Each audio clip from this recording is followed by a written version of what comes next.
भगवान का 5वां विवाह मित्रविंदा के साथ में हुआ। ये उज्जैन की रहने वाली थी और श्रुतकीर्ति की बेटी श्रुतकीर्ति इन रिश्ता में भगवान की बुआ लगती थी। बुआ ने अपनी बेटी का विवाह भगवान के साथ में अपनी रुचि से कर दिया, जिसका नाम सत्या था। तो एक राजा थे जिन्होंने अपनी कन्या का विवाह इस शर्त पर कर रहे थे। देखो, मित्रविंदा का विवाह हुआ 5वां और 6ठा विवाह हुआ नग्नजिति के साथ। नग्नजित राजा ने एक प्रतिज्ञा की थी कि जो 7 बैल हैं इनको एक साथ नाथ देगा, उसी के साथ मैं अपनी कन्या का विवाह करूंगा। भगवान गए और 7 रूप धारण किए और 7 बैलों को नाथ दिया। नग्नजिति के साथ में भगवान का विवाह हो गया 6ठा। अब 7वां विवाह भगवान की जो बुआ है श्रुतकीर्ति, उन्होंने अपनी कन्या दे दी जिसका नाम था सत्या।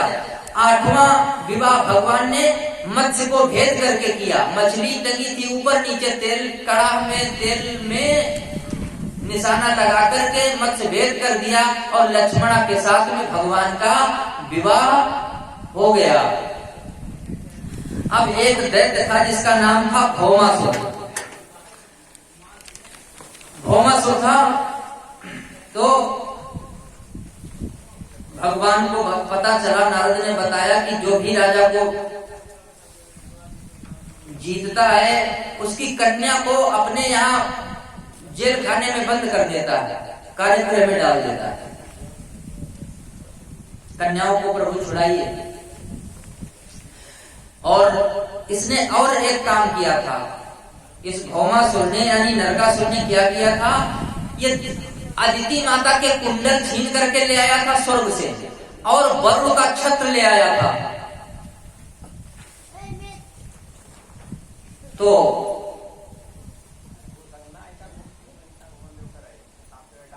इंद्र की जो माता है अदिति, वो भगवान जब प्रश्नी गर्भ बने थे भगवान श्री कृष्ण ना, तब माता यही अदिति उनकी माता बनी थी। इंद्र ने भी बड़ी भगवान से विनती की कि भाई हमारी माता के कुंडल दिलवाइए, वरुण का छत्र दिलवाइए। तो भगवान अपनी पत्नी, किसका पुत्र है ये? भौमासुर पृथ्वी का। तो सभार्यो गरुडारूढ़ा प्राग ज्योतिषपुरम येओ, प्राग ज्योतिषपुर भगवान अपनी पत्नी सत्यभामा के साथ गरुडारूढ़ होकर के गए। तो ये नगर जो था, ये नगर के चारों तरफ से गोल गोल टाइप में एक जगह पर तो आग जलती थी, जल भरा हुआ था और दरवाजे पर मुर दैत्य था। तो भगवान श्री कृष्ण जाते ही जाते क्या किया, मुर दैत्य का वध कर दिया। भगवान का नाम मुरारी पड़ गया। बोले मुरारी भगवान की जय। चक्र सुदर्शन से अग्नि को सौंप लिया और जो जल था उसको भी सौंप लिया। भौमासुर से युद्ध हुआ। तो भौमासुर से जब युद्ध हुआ, एक बार भौमासुर ने भगवान का हाथ ही बांध दिया धनुष से और धनुष बाण पकड़े ही गए। तो सत्यभामा युद्ध करने लगी। सत्यभामा की प्रत्यंचा काटी थी धनुष की, तो सत्यभामा को थोड़ी चोट लग गई। तब सत्यभामा ने कहा प्रभु इसका वध कर दो। तो भगवान श्री कृष्ण ने चक्र के द्वारा इसका सिरोच्छेद कर दिया। पृथ्वी का पुत्र था भौमासुर और पृथ्वी की अंश स्वरूपा थी, अंश भूता थी कौन? सत्यभामा। जब तक सत्यभामा नहीं कहती तब तक भौमासुर नहीं मारा जा सकता था, नरकासुर नहीं मारा जा सकता था। इसीलिए साथ में लेकर के गए थे।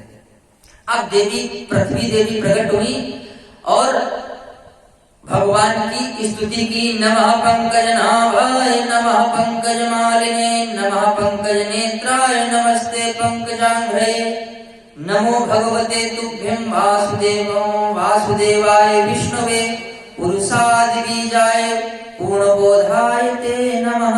पृथ्वी ने बहुत सुंदर स्तुति की और कुंडल भगवान को वापस दिए और छत्र जो था वरुण का वापस कर दिया। अब भगवान ने जो वहां इसके कार्यक्रम में 16,100 देवियां बंद थी, जिनको इसने अपने कैद में कर रखा था, उनको भगवान ने मुक्त कराया। देवियों से कहने लगे कि देवियों जाओ अपने घर जाओ। देवियों ने हाथ जोड़े, महाराज अब मेरे को न तो माता पिता स्वीकार करेंगे, न कोई हमसे अब कोई विवाह करेगा। हम हमारे आगे दो ही रास्ते हैं, या तो हम मृत्यु को गले लगा लें या फिर हम कोई गलत रास्ता अपनाएं। भगवान कहने लगे जिसके सारे दरवाजे बंद हो जाते हैं उसके लिए तो हमारा दरवाजा हमेशा खुला रहता है। देवियों,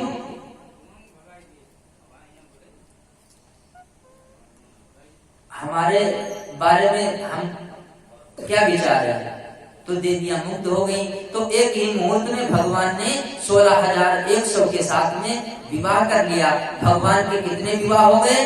16,108।